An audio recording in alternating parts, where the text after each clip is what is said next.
Good afternoon, everybody. My name is Jorge Archila. I am the Consul General of Guatemala in Raleigh, North Carolina.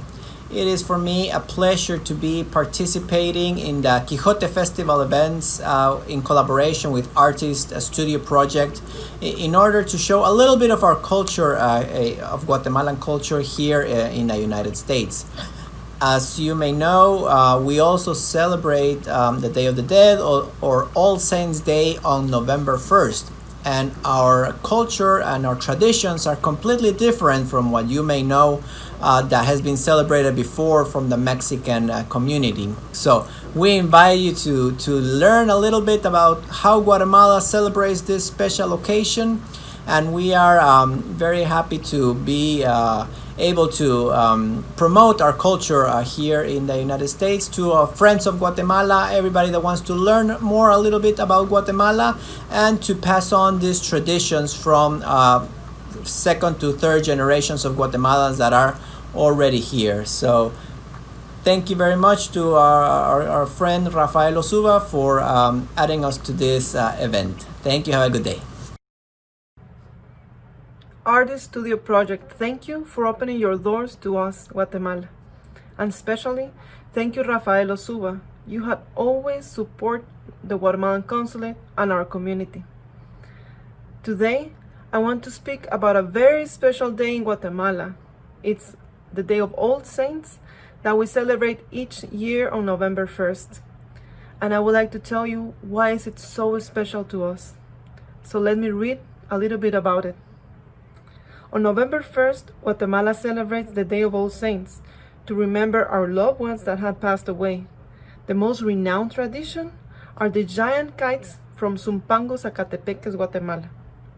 They can be as high as a 4-story building and are true pieces of art with intricate figures made out of tissue paper that take months in advance to create. To fly the giant kites, you need around 12 people to do so.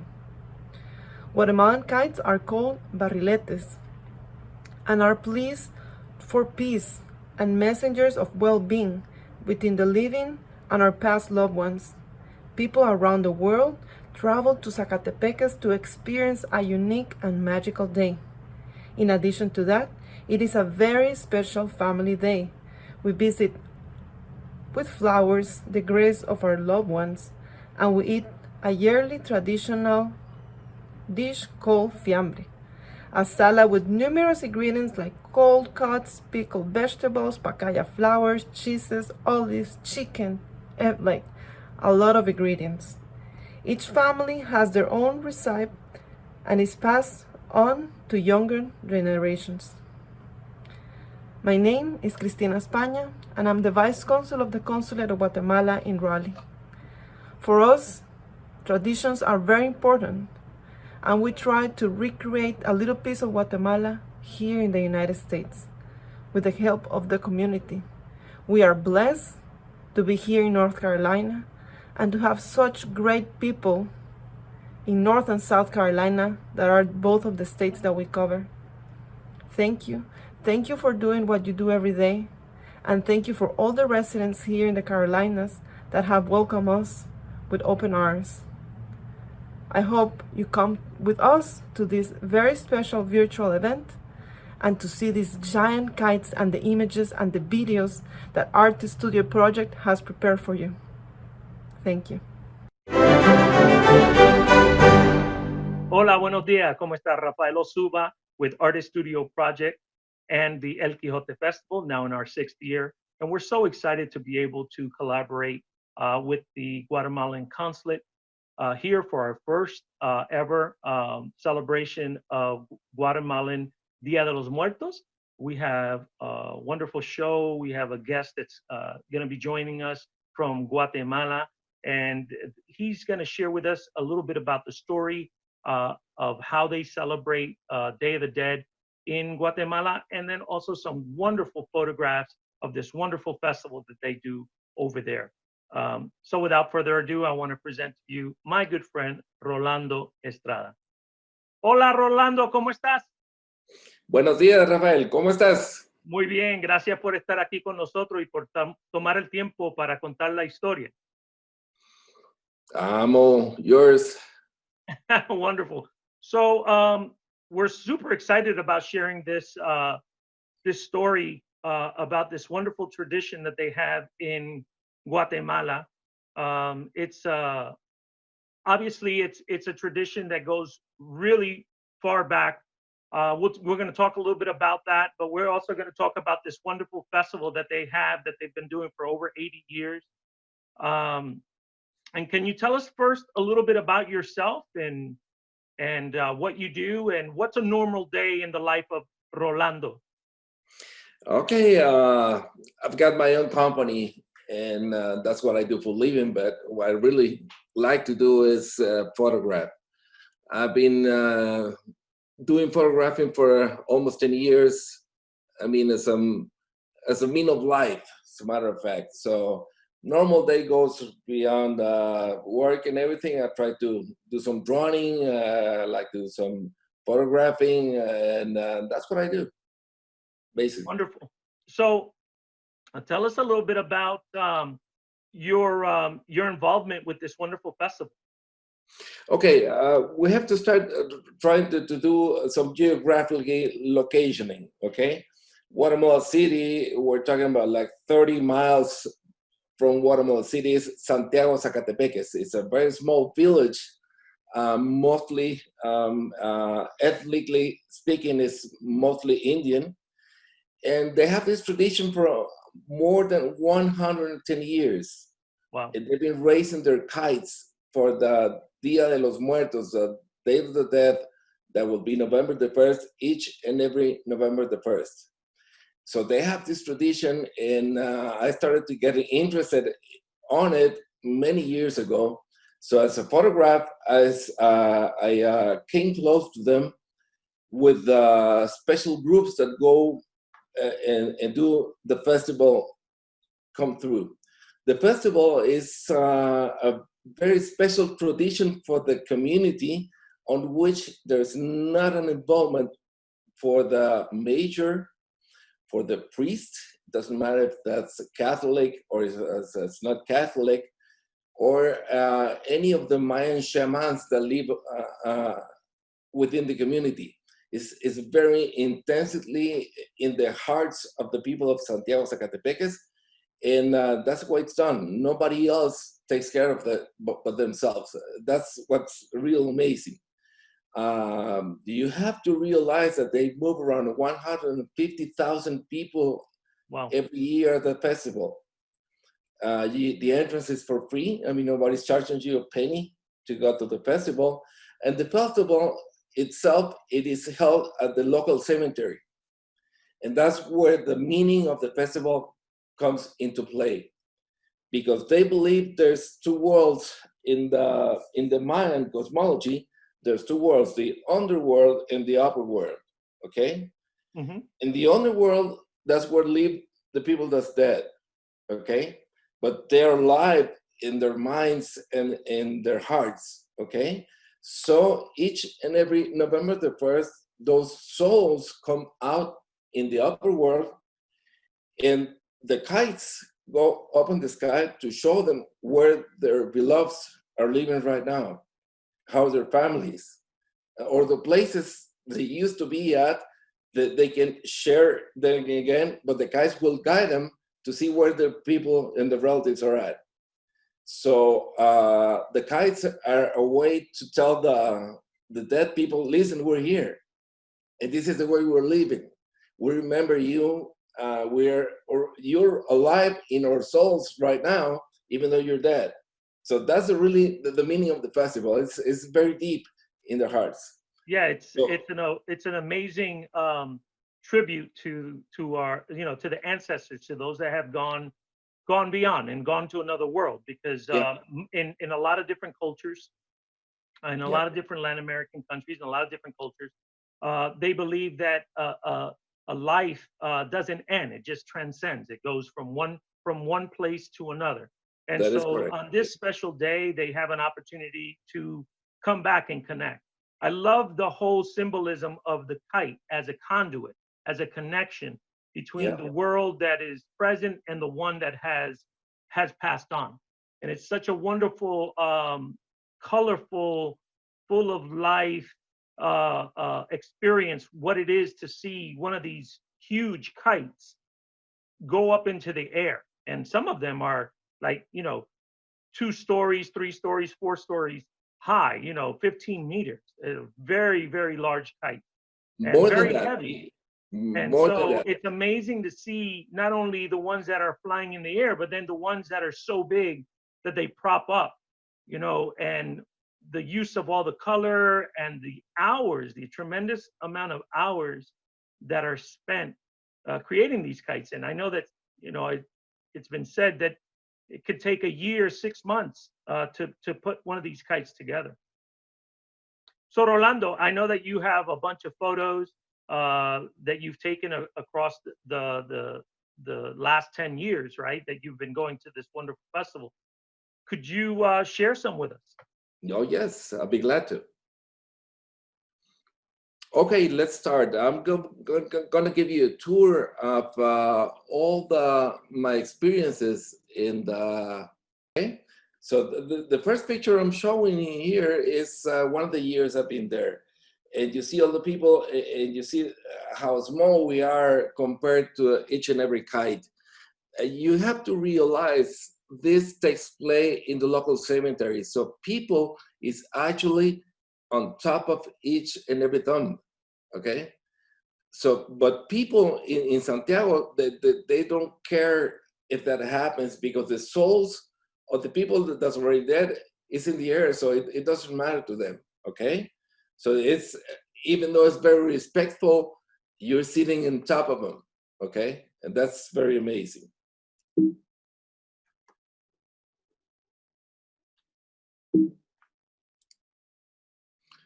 Okay, this is another sample of the work. This is a mausoleum. Wow, beautiful. Where I'm taking the pictures, and you see the people that they're in top of mausoleums. Okay, so in the very beginning of November the 1st, you see all the people. I'm gonna show you some pictures. They go to their dead people's tombs, and they put all the flowers and everything as they normally do.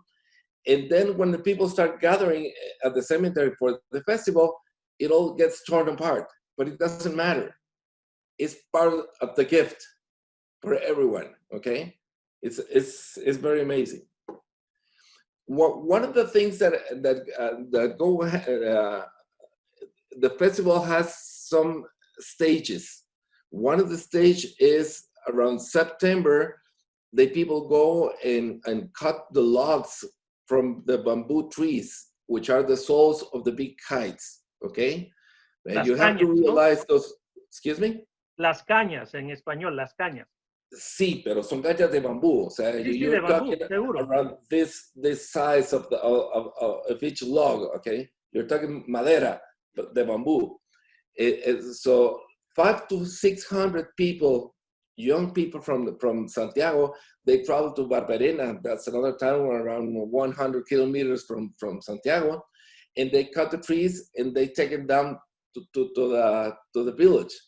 And there's a party. I mean, there's a parade for when the logs go into town.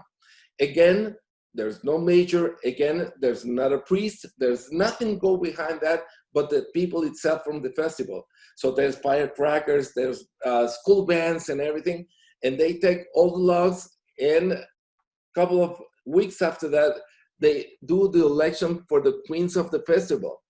There's old queens and there's small queens. This beautiful girl here, her name is Nancy Paola. She was named that year for the madrina de los barriletes de ese año, okay? So this is what happens in there. There's a lot of people involved in the festival, old people and young people and everything. And there's some, they're taking, they're paying respect to their dead ones. And they don't care if you're jumping around, if there's kids yelling and everything. They're just submerged in their soul activities, okay? And this is the kind of things you get to see at the festival. It's amazing. Okay, this is what happens during the festival. As a matter of fact, in this picture right here, there's the bamboo logs, okay? So they are praying and talking to the dead people and everything, and people is working with the kites, and everything goes in the same dynamics. It's unique. As a matter of fact, it's unique. This is a picture that was taken from a helicopter flight, and this is as big as the cemetery is. This is the dynamics. I mean, there's the thumbs in there. You get to see two sizes of kites, okay? Because there's two concursos. How is it concursos? Yeah, there's a contest.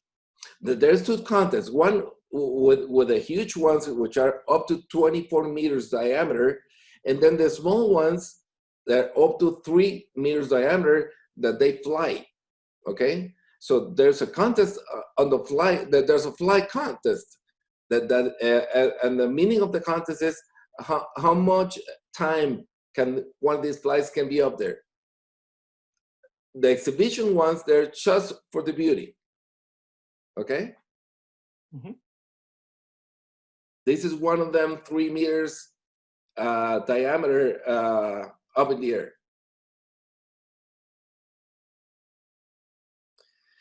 Everybody during the festival, there's people selling snacks, there's people having whatever to drink or eat, but still, there's, if you get to see in the bottom of the soil, there's flowers. Those flowers are on top of thumbs, okay? As I said, early in the morning, people go there with the families and they pray in their thumbs, but during the day, everybody gets torn apart. Yeah, okay? you know, it's amazing because even though there's a lot of tombs there and it's a graveyard, and it looks like it's a little like massive and you have all these people, but you got to remember, like you said before, that for these individuals, the souls are not there. The souls are in the sky. They're already, they're above.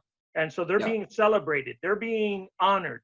And so the flowers, a lot of times, I was talking to someone earlier and they were telling me that a lot of times the flowers are nothing more than just like these symbols that let them know how much they care and then where they're located. So they can find their way. That is correct, yeah.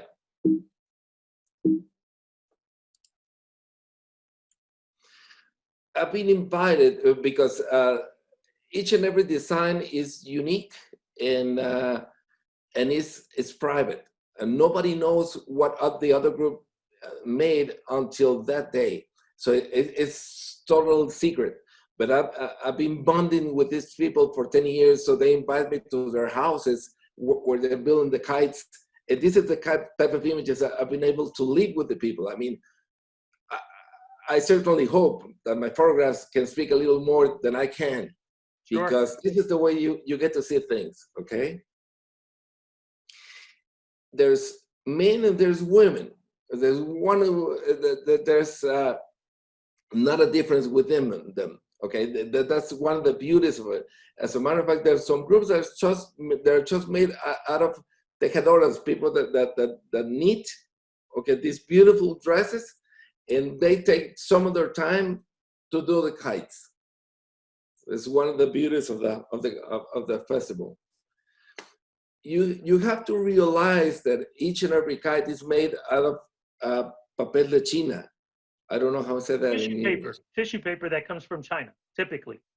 Okay, the thing is, it's very fragile, very, very fragile. And this is the way it's done. I mean, it's a huge carpet, okay?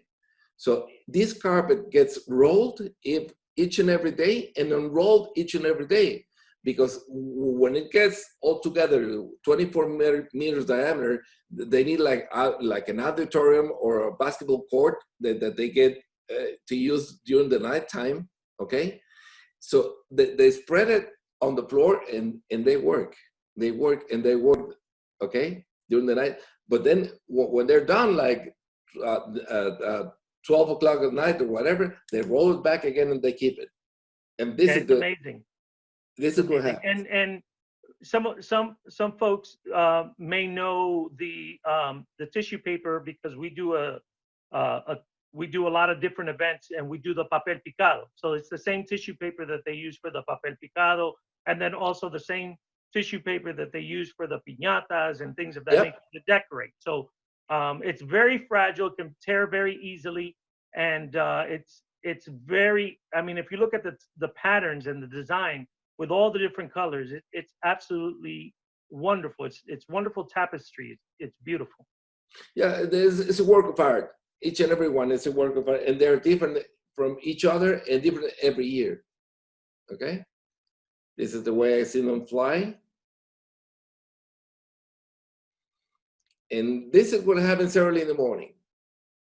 Okay, then you get to see all these people jumping around and running around and gathering around, all in top of these thorns. The graveyard then comes just the site of the festival, and that's it. Right, and I think in the beginning, it's probably if you come from, let's say, from another part of the country, and you're not from Guatemala or from Latin American countries, this can be very jarring. You go, oh my God, how could they be at a cemetery, and how could they be, desecrating the area, and but it's not like that for them. It's a happy time. It's a festival, and what do you do at festivals? You dance, you run around, you have fun, and that's what it is. It's a family friendly time to remember those that have passed on, and they're celebrating the life of their family and their friends. It's as you said, it's the joy of life. I mean, from the ones that are in here and the ones that are already gone. But it is a moment to be joyful and be together and have a lot of fun. That's the meaning of the festival. Wonderful. There's again Nancy Paola. She's maybe my favorite model from all times. Okay, this rainbow is right in top of Santiago Sacatepéquez. That's as small as the village is. That's taken from the highway a couple of weeks. No, it was taken on October 28th. I remember that day. And you think about this. I mean, there's thousands and thousands of people. So, people must get up really early that day because the traffic must be, horrendous, because I can't imagine, this is a small town. So how do they manage all the traffic and all the people? It must take hours to get there.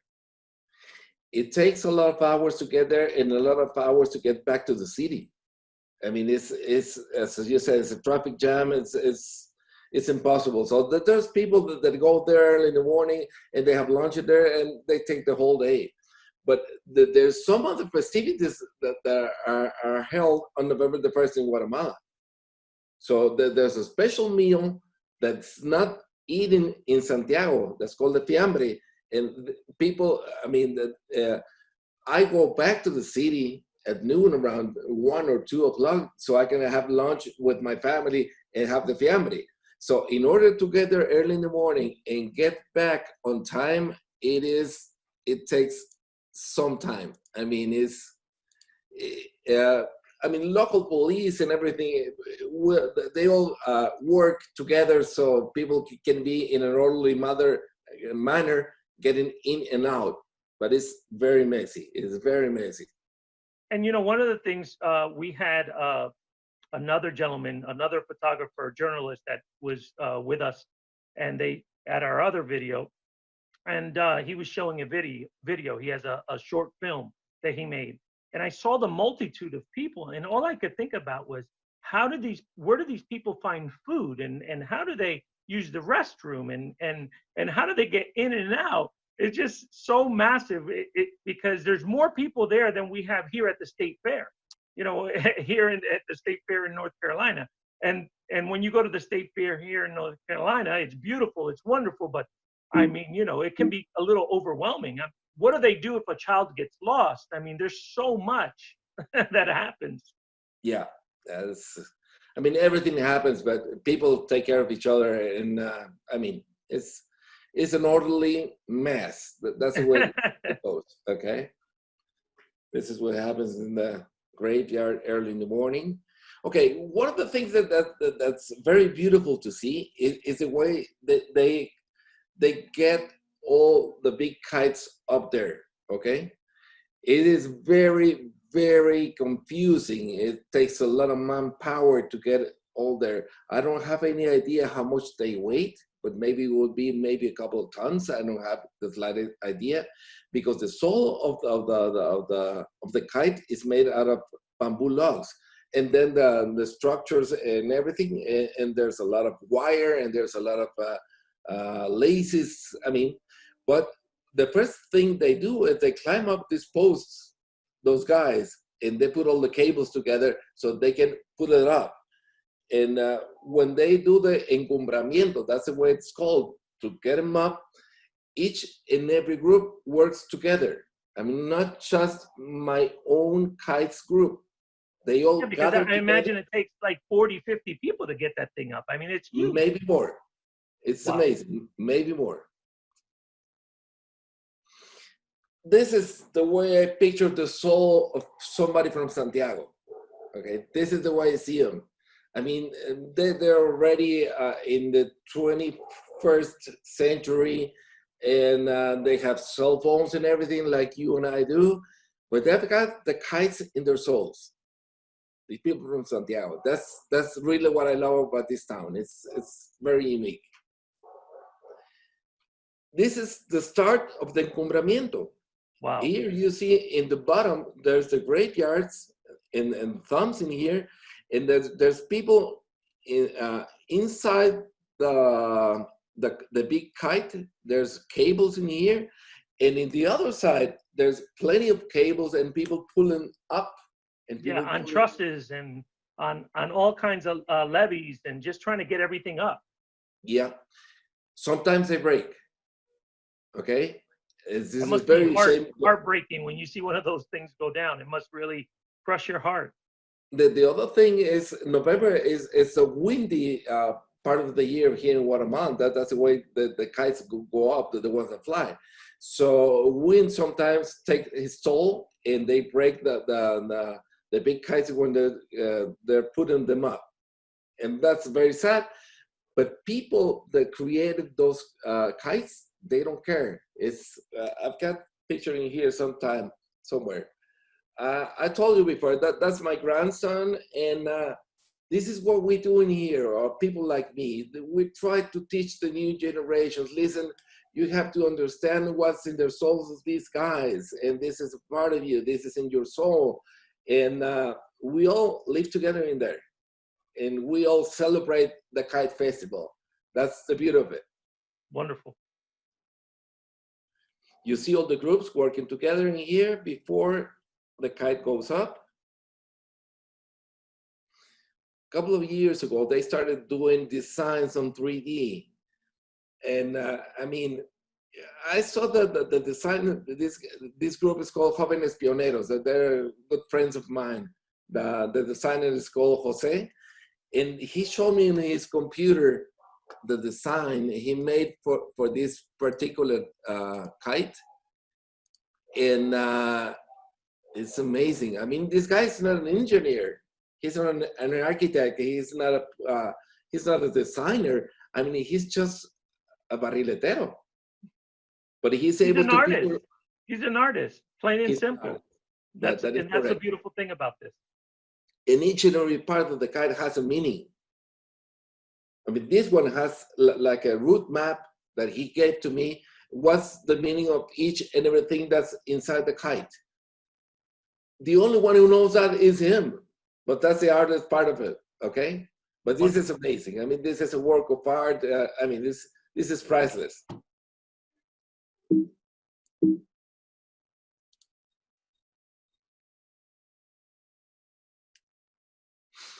You see, again, people, they give entrance to some reporter, people who cover the festival. I've seen people from Japan, people from France, people from Italy, who became interested, as I am, on the festival. So it's been covered before. I mean, I'm not the only one, or the first one that's covered this, but I'm really proud myself that I have 10 years been following the festival and talking to these people, and being able to do what I do, having the documentation on the story of the festival. I think that's my part of it.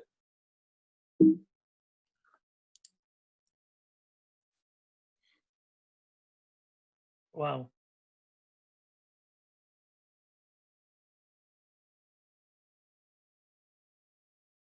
Incredible. Okay, this is Jimmy Chicop. He's one of the designers, and he's proud of his kite even though it broke. Of course. And he's so happy, and he told me, Rolando, it doesn't matter if it breaks. I mean, but my design was so beautiful this year. I'm so proud, and I'm gonna do it again next year. I mean, that really fills your heart. I mean, look at the detail, look at the color. Each one of those pieces is hand cut. That's the thing that is so amazing, you know, that everything there has been hand cut. It's not like what we see now, where everything gets printed, right? You do it on a computer, and then you print it out, and you slap a banner up. No. This is done by hand, meticulously. Everything's been cut, everything's been glued together, every piece. I mean, it's just, you know, these photographs are fantastic because you get to see, but it cannot compare to actually physically being there and seeing it. I can only imagine when you stand below one of these monstrosities, right? These huge pieces of art. You know, if I did something like that, I'd be proud too. Yeah, that is correct. Yeah. Again, this is one of them guys getting over the poles, and everybody cheered them up, and they clap, and they yelled, and there's a lot of energy, a lot of energy going on in there. Sure. Okay. Again, the designs. I mean, each and everything. That they talk to nature. That they send messages on preserve Mother Earth. And please appreciate our roots, our Mayan roots. As a matter of fact, there's a Mayan altar within this cemetery, and there's a ceremony. I forgot to tell you that the day before on Halloween night. Well, it's not Halloween there, but Right. Anyway. Right. And then there comes the shaman in there, and they bless the festival. Okay. Sure. Which is another beautiful thing that happens during the festival. As I said, there's plenty of stages, there's plenty of activities around the festival, okay? Mm-hmm. This is maybe one of my favorite pictures of the festival. Beautiful. That will tell you how blue the sky is normally in November in Guatemala, in Santiago. And this is the landscape of where the village is located at, and that's people having fun. Okay. Well, thank you so much. Those are great photographs. There's a few. We'll leave it up on this one here for a little bit, just so people can get an idea of how large and the scope of everything. I think this is a great photograph for people to see. But I think that one of the things that we do with the festival here, with the El Quijote Festival, is that we have a growing Guatemalan community here in Raleigh, in the whole state of North Carolina. And as you know, we have partnered with the Guatemalan Consulate.